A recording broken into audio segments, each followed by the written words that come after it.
কুমড়ো ফুলের বড়া বানানোর জন্য আমি এখানে বেসন, অল্প একটু হলুদ আর জল দিয়ে বেসনটা ভালো করে ফাটিয়ে আগে ফ্রিজে রেখে দিয়েছিলাম ঠান্ডা একটু রেস্টে, একটু যাতে ঠান্ডা হয়ে যায়। তাতে এবার এর মধ্যে দিয়ে দিচ্ছি অল্প একটু লবণ, কাঁচা লঙ্কা আর কালো জিরে, বেকিং সোডা দিয়েছি আর ফুলগুলো ভালো করে ধুয়ে বেছে নিয়েছি।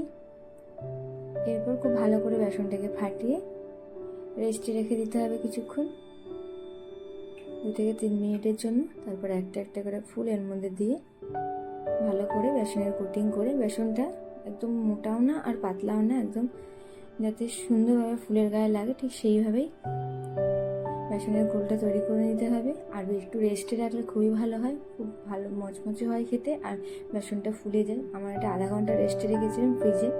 এরপর তেল গরম করে একটা একটা করে বড়া ছেড়ে দেবো। তারপরে এপিট ওপিট লাল লাল করে ভেজে নিলেই তৈরি। খুবই ভালো লাগে খেতে গরম ভাতের সাথে। ডাল ভাত আর কুমড়ো ফুলের বড়া, আর কিছুই লাগে না এর সাথে। মাঝে মাঝে যখন মনে হয় যে সিম্পল খাবার খাবো, তখন কিন্তু অবশ্যই একবার এভাবে ট্রাই করতে পারেন, আশা করি ভালো লাগবে। এরপর আমি এক এক করে কুমড়ো ফুলের বড়াগুলোকে ভেজে নেবো এপিট ওপিট।